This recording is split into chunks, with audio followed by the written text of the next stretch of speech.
Thank you for joining us. I'm Pinky Webb. The United States begins a new chapter in their history. Donald Trump is the 45th president of the country. Marked by a deeply divided election campaign, Trump and his Democratic opponent, Hillary Clinton, and President Barack Obama called on all Americans to work together. They also asked to support the peaceful transition of power, a cornerstone of American democracy. Now it's time for America to bind the wounds of division. Have to get together. To all Republicans and Democrats and independents across this nation, I say it is time for us to come together as one united people, that I will be president for all Americans, and this is so important to me. No dream is too big, no challenge is too great. This is painful, and it will be for a long time. But I want you to remember this. Our campaign was never about one person or even one election. It was about the country we love and about building an America that's hopeful, inclusive, and big-hearted. Donald Trump is going to be our president. We owe him an open mind and the chance to lead. Now, it is no secret that the president-elect and I have some pretty significant differences. The peaceful transition of power is one of the hallmarks of our democracy. And over the next few months, we are going to show that to the world. How will the Trump presidency affect the Philippines? Let's go straight to the source of the story. Peter Wallace joins us. He's businessman and founder of the Peter Wallace Forum. Thank you for being here. It's good to see you again. You too, Pinky. Lovely. Were you one of those, or maybe shall we say few, who expected Trump to win? No, I didn't, but I must say I wasn't particularly keen on Hillary winning either. I think neither of them is what we wanted, but this is what we've got. What would you say was the winning factor? Why did Donald Trump win the presidency? You know, I think it's a bit like here. It's a bit like Britain. I think it's a global trend today. People are showing a disaffection with politicians and politics. They want a change, right? They want something different. I think that Duterte won here because exactly that. They wanted the difference. I think Trump won there exactly that because they wanted the difference. I think Britain had Brexit, which was also totally unexpected, wasn't in the polls. Incidentally, if I was running one of these polling companies, I'd resign out of shame now, having got it so wrong. But you know, it's basically, I think people want to have better action, better things done, not the promises of politicians anymore. And I'm just hoping that politicians will start to recognise that. And I must admit, I haven't seen that here yet, and I hope that I will. But let me go back to what you said, that they do not want the promise of a politician. Right. Let's go back to Donald Trump. You know, when you look into and hear and watch the coverage all throughout yesterday, one thing also came out, also very clear, that Donald Trump has never held a position in government. He's never held a position in the military, which is a first for anyone to actually make it to the presidency. How do you think someone like that with no experience in government and in the military become president? Why would experience in the military be relevant to running a government? He's run a business, right? I think running a business is far more relevant to running a country than running a military. He hasn't had political office. I see that as a plus, right? You know, and is that tantamount to the change that people want? So obviously I'm biased, but you know, businessmen learn to make decisions, to take action, to get things done. So you're saying businessmen can really be good politicians even without the experience of governance? Well, I'm very biased, but I think they're much better. Because we want to get action, right? We want to, I don't want to be insulting to politicians in any way, but I get too often the promise to do something and then it doesn't happen, right?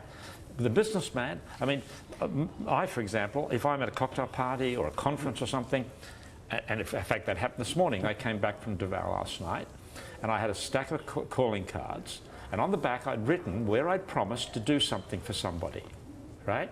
And you this morning, the first thing I did was go through those cards and take action on each one of those and have it done. Is it suffice? Are you trying to say that a number of politicians actually don't do that, and businessmen make good on their promise? I'm generalizing, but to a degree, yes. Yes. That's why, hence the conclusion that businessmen can actually be good politicians. Yes. Can politicians be good businessmen? Yes. Also. So Yes, vice definitely. versa. Absolutely. Okay. You know, that's the whole point. You can't generalize on these things, but I think it is totally irrelevant to say that because Trump hasn't been in public office, and certainly not in the military, that doesn't matter. It's completely irrelevant to whether he's any good or not. But what is your perception, and how did you feel about the kind of emotion that we saw on television after Trump winning or Hillary losing? Well, I feel very sorry for Hillary. I mean, the disappointment, the sadness and everything must be just overwhelming for her. I mean, really, really bad. But for Trump, you know, I think we've got to be a little careful here between what I would call the campaign Trump and the President Trump, right? They're different things. And I think we're seeing that here as we move forward as well. When you're on the campaign, you make all kinds of promises, all kinds of statements to attract the vote. Now, that doesn't mean you're going to do all those things once you become president. Once you sit as president. Some you are committed to, perhaps, but even then, you're not. I mean, remember, President Aquino promised very strongly in his campaign that he would pass the Freedom of Information Act. He never did, right? And no one, I mean, people complained, but everyone accepted that because it was a campaign promise, right? Well, Trump has made all kinds of promises. He's going to build a wall to Mexico. Is he really going to build a wall to Mexico? Maybe, maybe not. But if he doesn't, I don't think he's broken a promise, right? Because it's a different thing. But that doesn't mean I'm not scared of Trump. I am. The things that he has said on this campaign are offensive to me, many of them, are worrying to me. The biggest worry I have for us here in the Philippines is the TPP, which is an agreement between the US, Japan, many Asian countries to have open up trade and investment throughout the region. He has said strongly on the campaign he is opposed to this. Still with us, businessman Peter Wallace, and also joining us now is political analyst Dennis Coronation. Professor, thank you also for being here.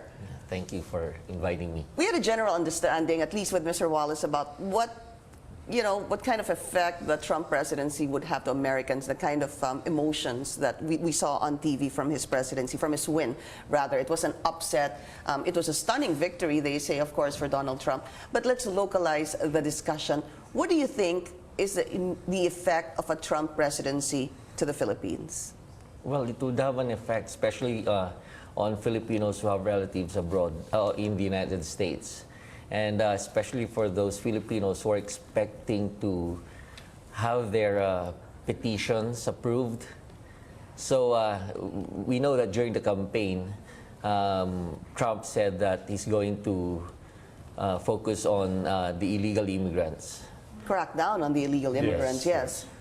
So that's going. I guess that's going to affect a lot of Filipinos who are trying to get in the United States. I agree for the illegal, but the legal ones, they're okay, right? You know, the Filipinos are the second biggest. In the US, 3.4 million, I think is the number I've got. Now, how many of those are illegal, I don't know.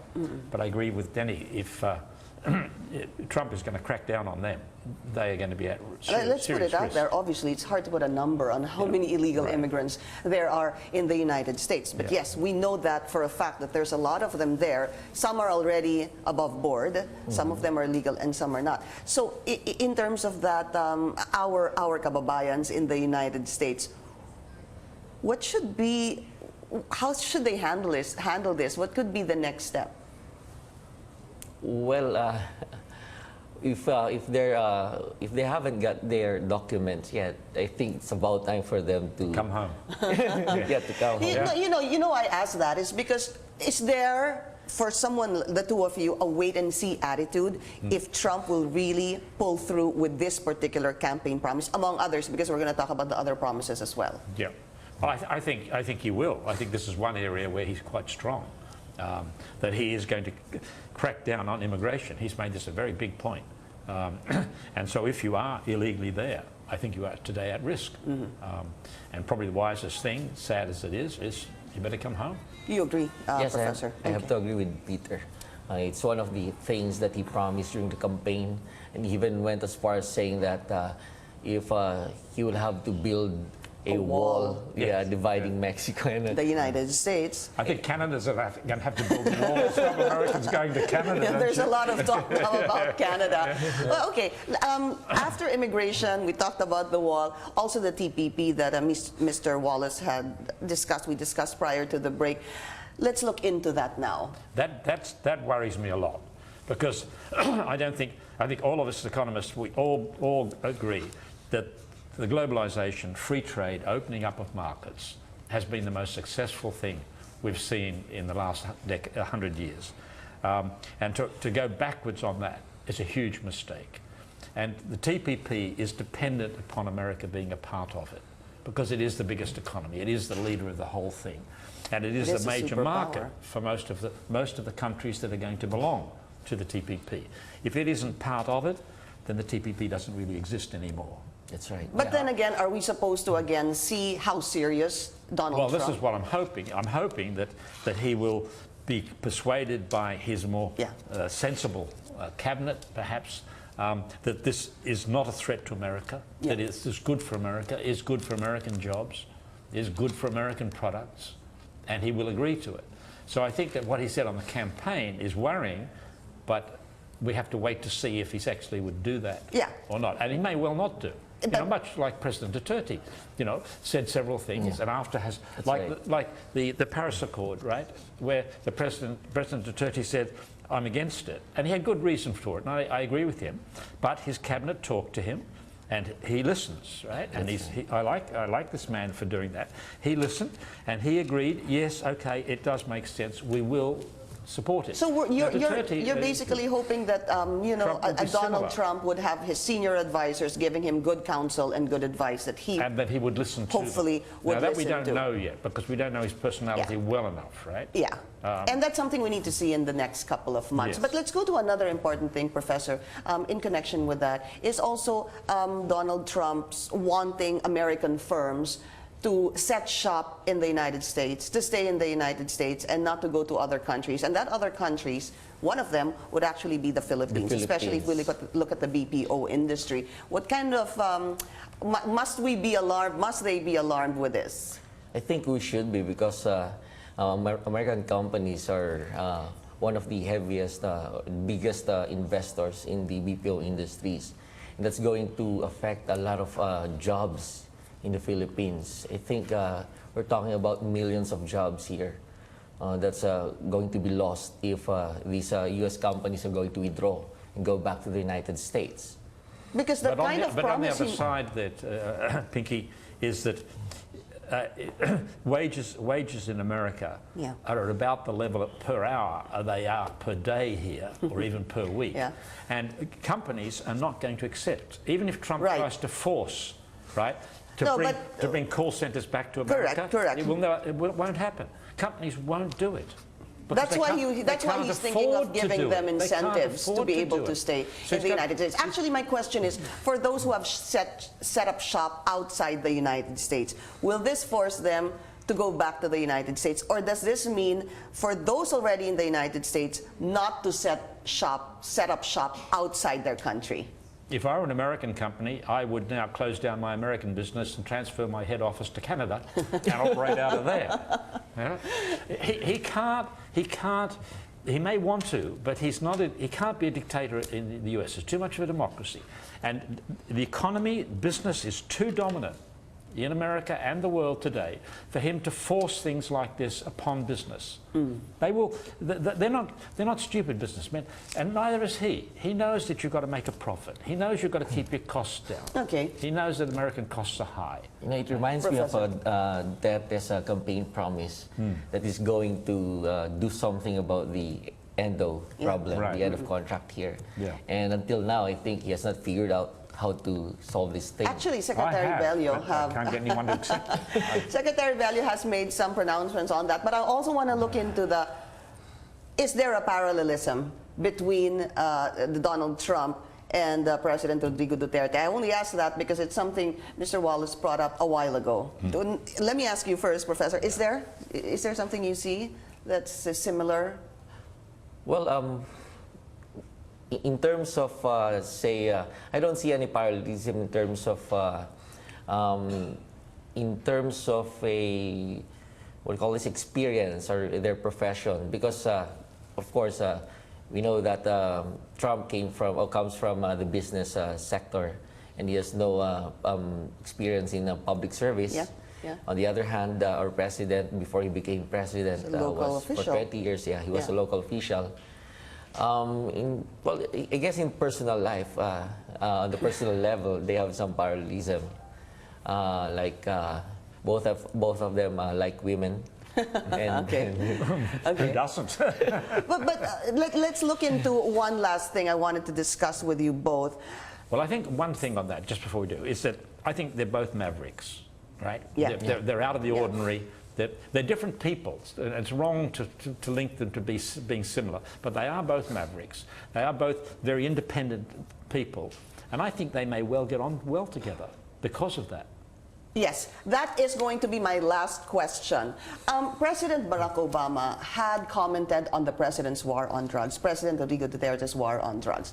Are we going to, do you feel like we're going to have a better relationship now with the President-elect Trump because he has not somehow commented on President Duterte's war on drugs? Are we going to see a better relationship, Professor? yeah, I think so. I think Trump is not going to he's not going to press our president in terms of his track record in human rights. So I think he's going to hold back, unlike his predecessor. I'd agree Mr. with Wallace, that. yeah. I agree, yes. I think there's a likelihood of a better relationship. All right. Peter Wallace, thank you so much for joining us today. And of course, Professor Coronacion also, thank you for being here.